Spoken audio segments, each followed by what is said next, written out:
Ladies and gentlemen, hey, hi, how you doing? Welcome back to the channel. Thank you so much for stopping by. It is once again Wednesday, and that of course means it is update day here in Warzone 2, MW2, and DMZ. And today we have a handful of new changes live in game. Yesterday afternoon, actually, we got a new sort of mini update with a handful of patch notes. It's primarily bug fixes, hence why I just wanted to save it for today's sort of general update video instead. But let's go ahead, let's dive right into what ended up changing over the past 24 hours or so. So going off of the initial patch notes here from the March 21st update, couple of global changes here in general for stability. This update contains fixes for a number of known crashes. Again, I wish they would specify here because a lot of players experience very certain crashes. Their game will crash if they're using this specific gun and try and pick up or swap to this gun, or if they're in the menu and they try and add on this attachment, their game will crash.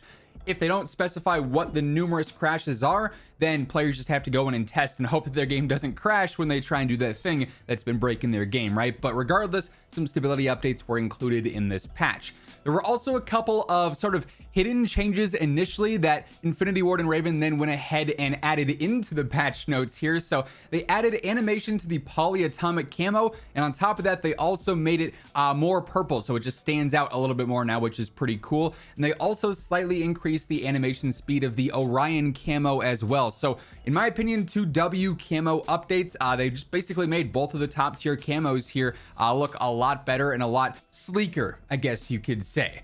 And then, like I said, we also have several bug fixes included in this update as well. So running through these, they fixed an issue that sent players back to the My Bundles tab when closing a bundle preview without making a purchase. An issue that counted AI combatant headshots for camo challenges or event camo challenges. So if you were someone going for the new like Blossom camos and everything, a part of the new Ronin event, you could actually cheese that on bots for a little bit, but no longer. If you're gonna go for that, you have to go all your headshots naturally now. So if you're able to take advantage of that, you got some very, very easy camo challenge progress there. They also fixed an issue that prevented players from unlocking all stocks on the Tempest Torrent that was just bugged once you max out the gun. An issue with disappearing buttons in one of the Adamgrad raid encounters.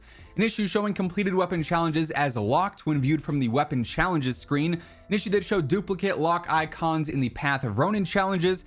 An exploit in DMZ allowing players to obtain an unintended amount of money by selling dog tags, so you can't exploit that anymore and just get a ton of cash super quick.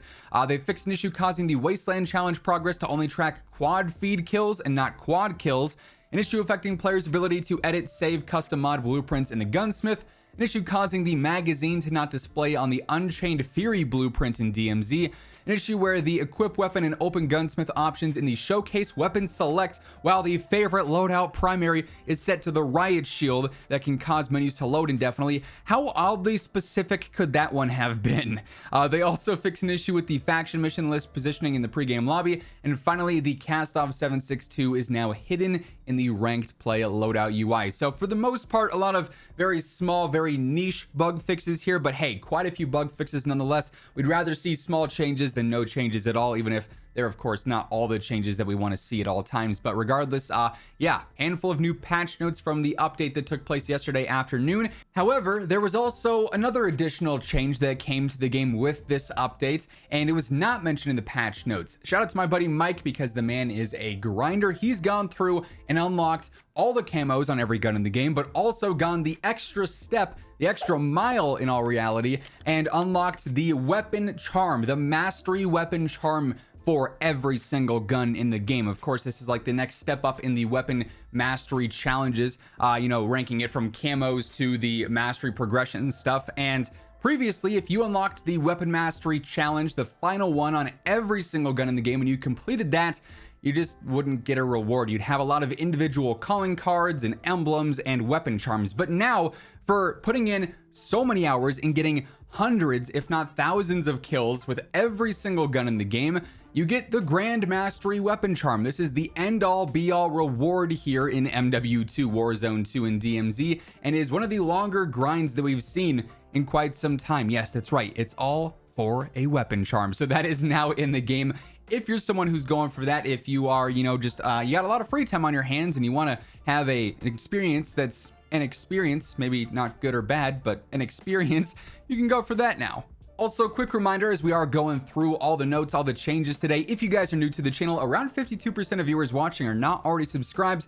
And if that's you and you want to guarantee you're always up to date with all things going on in COD, feel free to hit that sub button, turn on those post notifications as we are on the road to 1 million subs. And if you guys enjoy the video, let me know by dropping a like on it as well, would be seriously appreciated.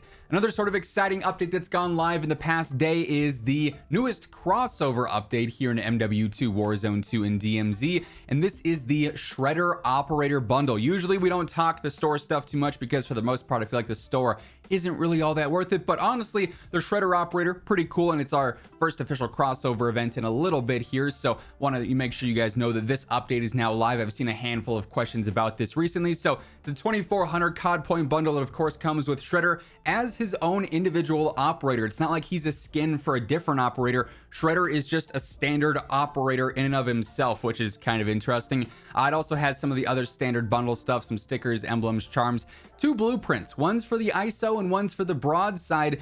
And that to me just says these weapons are not going to be seeing any more nerfs here in the relatively near future, because the Shredder Operator Bundle is going to be a main priority, a main selling point in the store for a bit, and they're going to sell less bundles if they nerf 2 of the blueprints that are in the bundle, right? So unfortunately, if you're wanting to see more changes to the broadside, or we're hoping that maybe the Hemlock was going to see some changes, I wouldn't really expect any of that anytime soon. Then, of course, because it is Wednesday, this means we got a new playlist update now live today as well. So starting first for Warzone 2 here, for All Mazra, we are looking at standard solos, duos, and quads. So all the normal gameplay, all the normal rule sets in effect there. However, we also have mini royale trios this week, hence why there is no standard trios playlist. So we'll have that condensed circle, sort of the, more fast-paced, high-action LTM there for All Mazra. And then for Ashika Island, it's pretty standard. Resurgence, solos, duos, trios, and quads. The devs did say that we should expect to see all squad sizes for Ashika Island throughout the rest of Season 2. So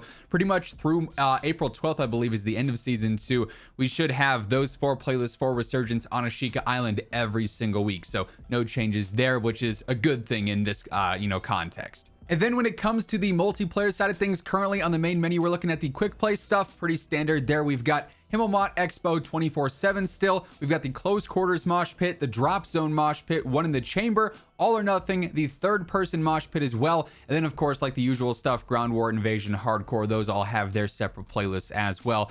Pretty similar to last week's, in all honesty. Seems like they're trying to, really push out the new Season 2 reloaded modes, I guess. So yeah, with all that being said, that is effectively going to wrap things up for today. That's everything that ended up changing in the newest update for MW2 Warzone 2 and DMZ. If you guys enjoyed the video, let me know by dropping a like on it. And if you're new here, feel free to hit that subscribe button, turn on those post notifications. That way you can always guarantee you're up to date with everything going on in COD. And as always, if you want to check out any of my partners, be sure to use code WhosImmortal for a spicy discount on all G Fuel, Gamer Advantage, and Control Freak products. And the links for all those can be found down in the description below. But once again, thank you so much for tuning in, and until next time, take it easy, have an awesome rest of your day, and I'll catch you guys later. Peace out.